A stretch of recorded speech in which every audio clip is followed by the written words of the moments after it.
ধরুন আপনি একটি ছোট্ট ব্যবসা করেন, ছোট দোকান আছে আপনার এবং সেখান থেকে আপনার বানানো জিনিস ইউরোপের ২৭টি দেশে পৌঁছে যাচ্ছে। কোনো বাড়তি ঝামেলা নেই, কোনো ট্যাক্স নেই এবং বেশি ক্রেতা। শুনতে গল্প মনে হচ্ছে না?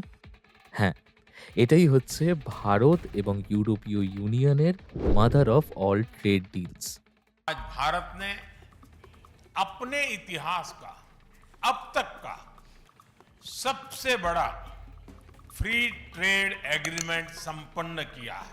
ইউরোপীয় ইউনিয়ন মানে কিন্তু শুধু ইউরোপ নয়, তার সাথে ২৭টা আরও দেশ যারা একসাথে এসে ব্যবসা করে, সিদ্ধান্ত নেয়। কিন্তু এবার প্রশ্ন হলো, এটাকে mother of all trade deals বলা হচ্ছে কেন?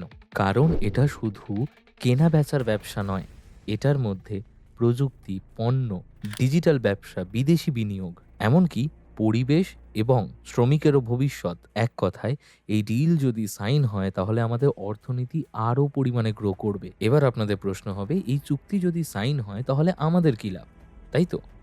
ভাবুন তো, ভারতের তৈরি জামা কাপড়, গয়না, ব্যাগ, এই সমস্ত কিছু ইউরোপ কান্ট্রিতে যাবে কম দামে এবং কম ট্যাক্সে।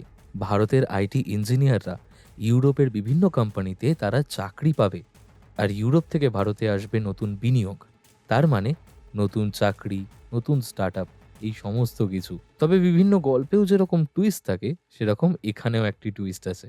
ইউরোপ চায় তাদের গাড়ি, মদ, পণ্য, এই সমস্ত কিছু ভারতের বাজারে ঢোকাতে এবং তাদের তার জন্য চাই পরিবেশ আর শ্রম নিয়মে কিছু কড়া নিয়ম। এখন এইগুলোর জন্যই দর কষাকষি চলছে।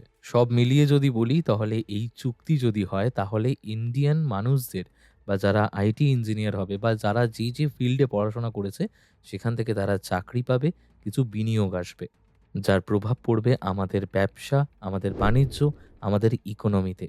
এবার এই গল্পের শেষটা কেমন হয় সেটাই আমাদের দেখার। আপনাদের কি মনে হয় এই ট্রেড ডিলসটা নিয়ে? কমেন্ট করে অবশ্যই জানাবেন। আর ভিডিওটা ভালো লাগলে অবশ্যই like, comment, share and subscribe করতে ভুলবেন না। দেখা হচ্ছে খুব তাড়াতাড়ি নতুন একটি ভিডিওর সাথে। Thank you so much.